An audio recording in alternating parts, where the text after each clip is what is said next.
उत्तराखंडના ચમોલીમાં સતત બીજા દિવસે રેસ્ક્યુ ઓપરેશન. બદ્રીનાથમાં હિમસ્ખલન બાદ ફસાયેલા 33 શ્રમિકોનું રેસ્ક્યુ.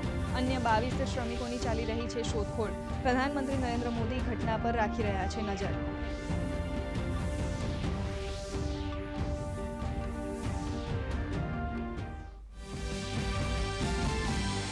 જમ્મુ કાશ્મીર, ઉત્તરાખંડ, હિમાચલ પ્રદેશ સહિત ઉત્તર ભારતના પહાડી વિસ્તારમાં ભારે બરફવર્ષાના કારણે જનજીવન પ્રભાવિત.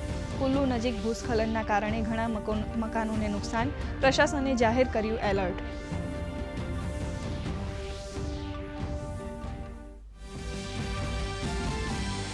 જહાને ખુશરો કાર્યક્રમમાં સામેલ થયા પ્રધાનમંત્રી નરેન્દ્ર મોદી. કહ્યું, ભારતમાં સૂફી પરંપરાની એક અલગ જ ઓળખ. સૂફી પરંપરાથી ઘટે છે એકબીજા વચ્ચેનું અંતર. દેશવાસીઓને રમઝાનની પાઠવી શુભેચ્છા.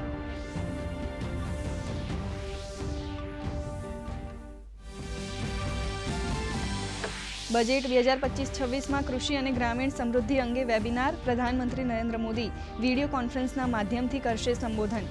બજેટની જાહેરાતોના અમલીકરણ અંગે કરશે ચર્ચા.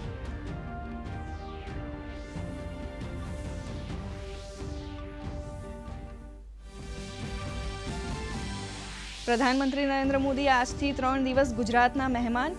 સાંજે જામનગર પહોંચી સર્કિટ હાઉસમાં કરશે રાત્રિ રોકાણ.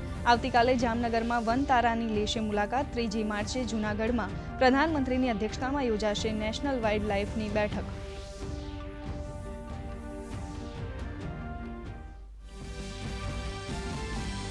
રાષ્ટ્રપતિ દ્રૌપદી મુર્મુના ગુજરાત પ્રવાસનો અંતિમ દિવસ. વર્લ્ડ હેરિટેજ સાઇટ ધોળાવીરાની લેશે મુલાકાત. ગઈકાલે ધોરડો ખાતે કચ્છી હસ્તકળાના કસબીઓ સાથે કર્યો સંવાદ. ભુજ સ્થિત સ્મૃતિવન મ્યુઝિયમની પણ લીધી મુલાકાત.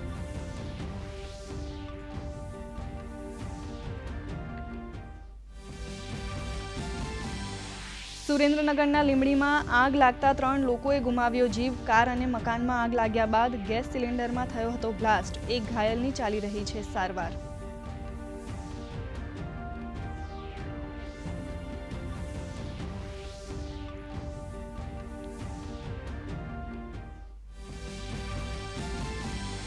વ્હાઇટ હાઉસમાં અમેરિકા અને યુક્રેન વચ્ચે મળેલી બેઠક નિષ્ફળ. ટ્રમ્પ અને ઝેલેન્સ્કી વચ્ચે તીખી ચર્ચા બાદ અધવચ્ચે બેઠક છોડી ચાલ્યા ગયા યુક્રેનના રાષ્ટ્રપતિ ઝેલેન્સ્કી.